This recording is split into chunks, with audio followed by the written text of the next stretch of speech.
আসসালামু আলাইকুম অষ্টম শ্রেণীর সুপ্রিয় শিক্ষার্থীবৃন্দ, আশা করছি তোমরা সকলে ভালো আছো। এখন শুরু করব তোমাদের জীবন ও জীবিকা বইয়ের 141 নাম্বার পৃষ্ঠা থেকে। এই ছকটি আমরা পূরণ করব। চলো শুরু করি। মূল ভিডিওতে যাওয়ার আগে আপনাদের সকলের কাছে অনুরোধ থাকবে আমাদের যে আরো অন্যান্য চ্যানেলগুলো রয়েছে ওই চ্যানেলগুলোকে সাবস্ক্রাইব করে দেওয়া।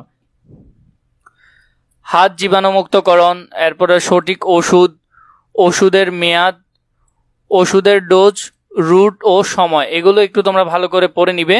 এরপর দেখো সাপ্তাহিক ওষুধ, নাম, ডোজের পরিমাণ, সময় এবং বার। প্রথমে এখানে কিছু ওষুধের নাম দেওয়া রয়েছে। ওষুধের নাম ওমিপ্রাজল প্লাস, নাপা, হিস্টাসিন, প্যারাসিটামল, একটি করে। সময় হলো 7:30 খাবারের আগে। এরপর এখানে আরো দুটি ওষুধ দেওয়া রয়েছে, এটি একটি করে।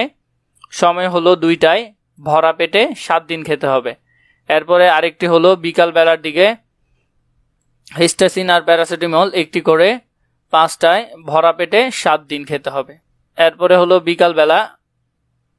এরপরে হলো দেখো এই ওষুধগুলো হলো একটি করে 8:30 খাবারের আগে প্লাস খাবারের পরে খেতে হবে। সাপ্তাহিক, বেলাভিত্তিক, চার্ট।